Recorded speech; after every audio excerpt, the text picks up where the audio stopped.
These animals were meant to be saved, but here's what actually happened. In February 2015, the world learned about the story of Sunda pangolins rescued from poachers in Bac Ninh province, Vietnam. The police seized 42 still alive Sunda pangolins from the poachers, fined them, and handed over the animals to forest rangers for safekeeping. Instead of releasing the pangolins, which were on the brink of extinction, the rangers sold them to a local restaurant for meat and earned $12,000. Can you imagine the faces of the police officers?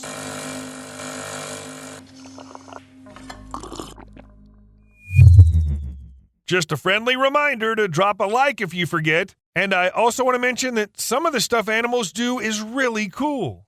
If you stopped someone on the street and asked which animal is the most hunted on Earth, they likely wouldn't guess it right. The answer is the pangolin. There are just 9 species of pangolins, with the 9th one discovered only recently in 2023, and all of them are at risk of extinction. And there's a reason for that. Over the past decade, around 1 million pangolins have fallen victim to poaching and illegal trade.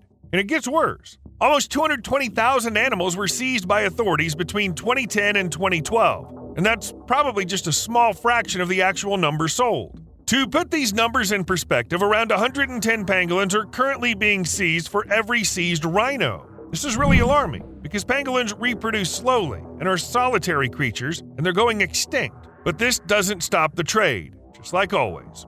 As long as there's demand, supply will keep going until the bitter end. The confiscation of entire shipments consisting of tons of killed and frozen animals is a shocking scene to behold. And yes, pangolins are worth a lot, hundreds of dollars for 2 pounds, not just for the meat, but also for their scales. Since the 1990s, the price of 2 pounds of pangolin scales has increased from $13 to $500. With prices like this, no bans are effective, although of course they exist. In 2016, over 1,800 countries approved a ban by trading pangolins. These animals are protected by international law, so what more could you ask for? Still, illegal trading continues at an alarming rate. Hong Kong is a distribution hub for pangolins between China and the rest of Asia. In fact, 90% of all pangolin seizures happen right here.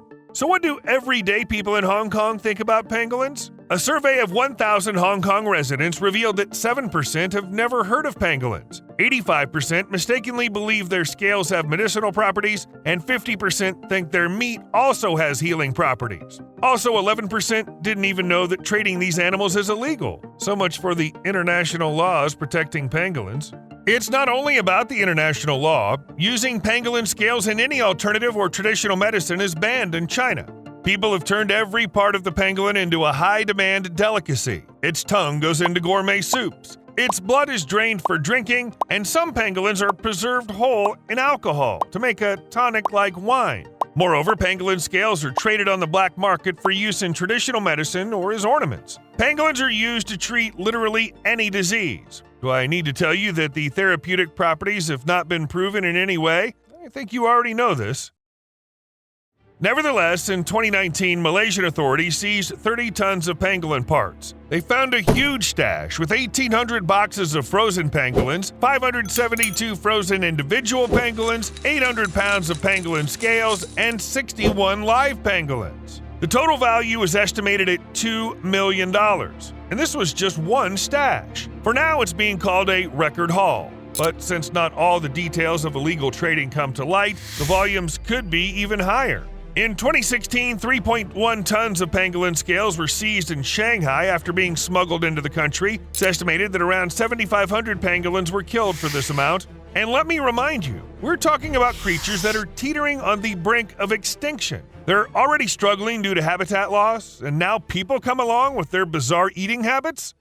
These images show a beach in Gaza City. Dozens of rays are laid out on the shore as local fishermen celebrate a successful catch. These fish migrate to the Mediterranean shores near Gaza every March and April. Locals take the opportunity to catch them, desperate to earn some money. Rays fetch around $3.30 for 2 pounds. Although that's not a lot, a fisherman can catch over 10 rays, each weighing between 440 and 660 pounds. The meat of these creatures isn't really popular, but their gills are used in traditional Chinese medicine. So what's the problem then?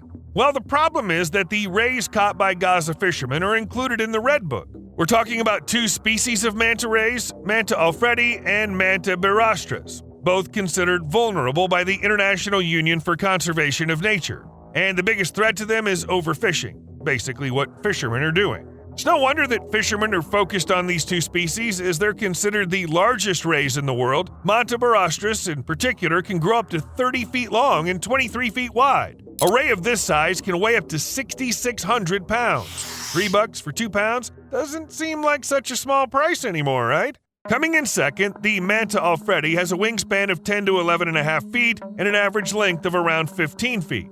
Actually, these stingrays encountered the same problem as many of the biggest animals on Earth. They reproduce too slowly to keep their population numbers up. The gestation period for both species lasts around 12 to 13 months, during which 1 to 2 babies are usually born.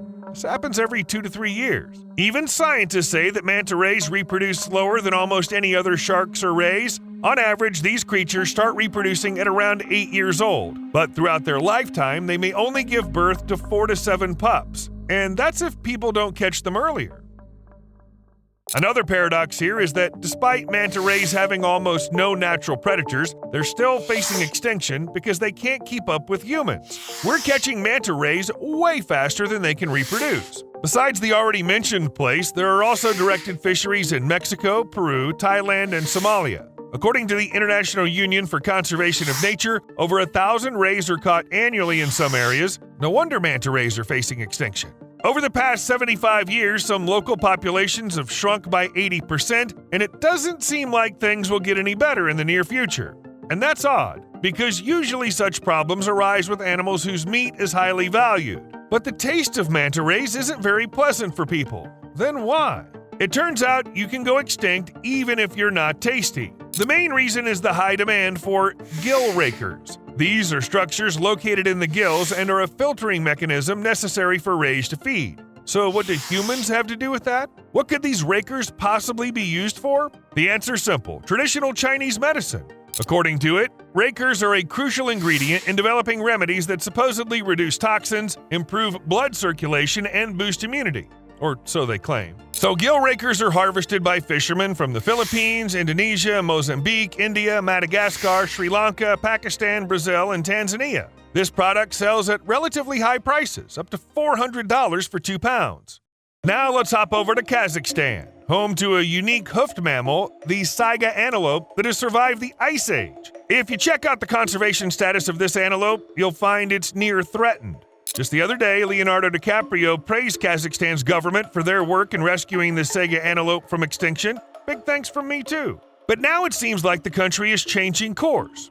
Okay, I take back what I said. In 2003, there were just over 20,000 saiga antelopes in Kazakhstan. Fast forward 2 decades and that number has soared to 2.6 million.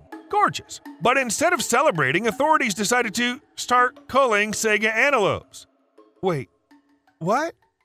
Yes, that's right. Kazakhstan plans to cull up to 337,000 saiga antelopes now that their population isn't declining anymore. They're also lifting the ban on hunting them. Why? It all comes down to complaints from Kazakh farmers. Large herds of saiga antelopes are simply devouring everything the farmers grow, leaving them struggling to make ends meet. There's not even enough food left for their livestock. Last year alone, this antelope caused approximately $25.5 million worth of damage to agriculture. That's why restoring populations of endangered species isn't as simple as it seems. Just back in 1999, saiga antelopes were designated as protected species because of poaching. People were killing males for their horns, which were in high demand over in neighboring China as an ingredient for traditional medicine. Do you feel like our videos could be turned into a drinking game, where you take a shot every time we mention an endangered animal being killed for the sake of traditional Chinese medicine? So it seems the saiga population has gotten out of hand. And come the autumn of 2023, plans were announced to cull around 10 to 20% of them. The culled saiga antelopes will be sold to meat processors for roughly 64 cents per animal. Do you think this is madness? Because that's exactly what it is. Though if you delve into the details, you realize that the current status of the population isn't very critical, just close to it. However, culling and killing such a large number of antelopes could push them right back into a threatened status. It's essentially undoing 20 years of work. Some experts argue that the financial damage supposedly caused by saiga antelopes isn't actually linked to them at all. Even if all antelopes were wiped out, there still wouldn't be enough food for farm animals, which means, honestly, I'm not sure what that means. Some experts are sometimes not experts, you know? Despite objections, in 2023, 42,000 antelopes were culled, which accounted for 12.8% of the population, much lower than anticipated. The ministry plans to review and carry out the cull again in 2025 if needed. Meanwhile, certain factories in Kazakhstan have already begun producing canned saiga meat. On the bright side, there's some good news. The killing of the saiga antelope sparked public outrage, and in April 2024, the president of Kazakhstan announced plans to once again prohibit the hunting of these antelopes. After all, they're a symbol of the Kazakh steppe, which has been preserved from extinction for so long. The president has asked the cabinet of ministers to find a different approach to controlling the number of saiga antelopes, and I'm hopeful they'll come up with a good solution. This is just how I've imagined saiga antelopes all this time. Saigas, you need to be killed. Change of plans, you're gonna live. Nope, still have to kill you. Oh, hello, you're gonna live after all. No. Oh, hear that noise? That's the sound of people shooting flying foxes, and it's been going on for nearly 2 hours. After that, scientists sued the government of Mauritius, demanding an end to the culling of animals. But over that time, more than 50,000 flying foxes, also known as fruit bats, were already killed. The Mauritius flying fox is critically endangered, but this didn't stop the government from culling them. Now fewer than 30,000 flying foxes remain. Officials claimed that culling was essential to protect the fruit crops, arguing that flying foxes feed on them and therefore cause significant damage to the orchards. But the numbers don't add up. Flying foxes cause only about 11% damage to large mango trees and 9% to lychee trees. Interestingly, fruit yield has actually dropped since culling began, so culling hasn't helped at all. Maybe because flying foxes cause hardly any damage. Nevertheless, they're still blamed and hunted without anyone considering the consequences. Because if flying foxes go extinct, it won't help anyone. Not only because they have their own role and everything in ecosystems is interconnected, but also because flying foxes act as big, fluffy pollinators. As a bonus, they spread fruit seeds and help forests grow. Researchers have estimated that flying foxes disperse seeds for 53% of the forest trees in Mauritius. Their contribution is massive, since all these trees depend on this single animal. And guess why? Other seed dispersers here have already died out, so it's obviously not smart for people to get rid of the flying foxes as well. Still, the culling is proceeding at an alarming pace. In 2015, there were 579,000 fruit bats in Mauritius, but the population has been cut by more than half since the act of extermination began. Despite local protests against killing flying foxes, the culling continued. In 2015, the government began a controlled cull of 20,000 flying foxes, but at least 30,398 were killed. The next year, another 7,380 were eliminated, and the killings continued in the following year, and the year after that, and the year after. Eventually, the Mauritius flying fox ended up on the list of animals at risk of extinction. All it takes to wipe out the entire population is either a cyclone or a prolonged drought. Meanwhile, a study from the University of Bristol in the UK debunked complaints from garden owners. Flying foxes cause very little harm. Improper garden care actually does more damage to trees, but to ease people's concerns, using netting to protect trees has been suggested. It's definitely better than resorting to shooting. Only a proper net will ensure that flying foxes don't get tangled up and die. This situation happened in Australia. Take a look for yourself. On the left is the bad net, on the right is the good one. The cell should be small enough so that the animal can't get stuck in it, not even with one leg. But in reality, flying foxes fell into the same trap as manta rays. Their reproduction rate is too low. Females give birth to only one pup per year, and that's in the best case scenario. Which means that the population simply can't recover after aggressive and, honestly, uncontrolled hunting. And you won't find these flying foxes anywhere else in the world anymore. Also, 6 out of the last 8 instances of bat extinctions, including the Guam flying fox, were similar species affected by a combination of intense hunting and habitat loss. But what about the fruit being destroyed, you might ask? Something must be eating the harvest. Yes. And do you know who does that? Birds. At least that's what several serious scientific studies show. Birds are harming the fruit, and many of these birds are invasive species in Mauritius. But it's easier to blame the flying foxes. You can spot them in your backyard. They feed in groups, make a lot of noise, and create a mess.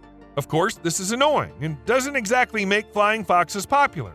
By the way, what did they do with all the culled animals? I wouldn't be surprised if they were used in traditional medicine too. That would be one thumbs up from you. See you later.